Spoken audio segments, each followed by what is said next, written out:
Hello guys, આજે આપણે ગુલાબ જાંબુ બનાવીશું. એકદમ સોફ્ટ અને અંદરથી બિલકુલ કાચા ના રહે એવા અને એકદમ ચાસણીથી શોષાઈ જાય એવા ગુલાબ જાંબુ બનાવીશું.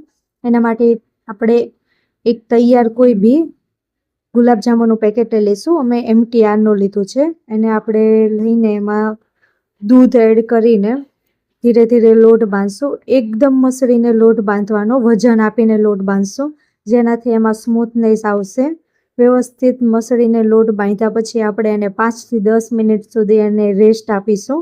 લોટ રેસ્ટ થાય ત્યાં સુધી આપણે ચાસણી બનાવી લઈએ. ચાસણી બનાવવા માટે આપણે ખાંડ લઈશું અને જેટલી ખાંડ લઈશું એટલું જ પાણી લઈશું.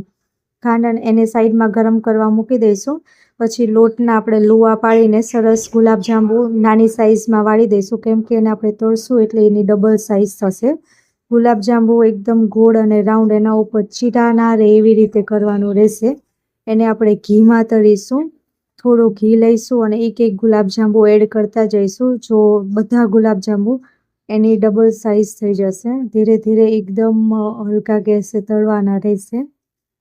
વ્યવસ્થિત હલાવતા રહેવાનું અને ફૂલ ગેસ નહીં કરવાનો, જેનાથી અંદર કાચા રહેશે. ફૂલ ગેસ કરશું તો એટલે એકદમ ધીમા ધીમા ગેસે આપણે તળવા દેવાના. એને સરસ ગોલ્ડન બ્રાઉન કલર થઈ જાય એટલે ગુલાબજાંબુને કાઢી લઈશું. એવી રીતે કરીને બધા જ ગુલાબજાંબુ તળી લઈશું.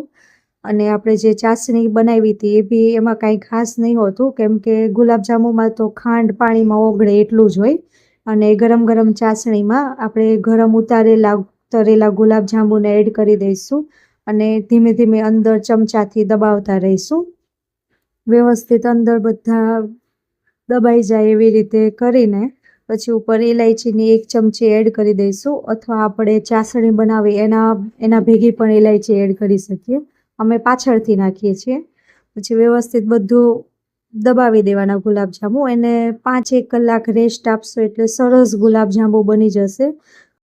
વિડીયો ગમ્યો હોય તો લાઈક, ફોલો અને સબસ્ક્રાઈબ જરૂરથી કરજો. Thank you for watching.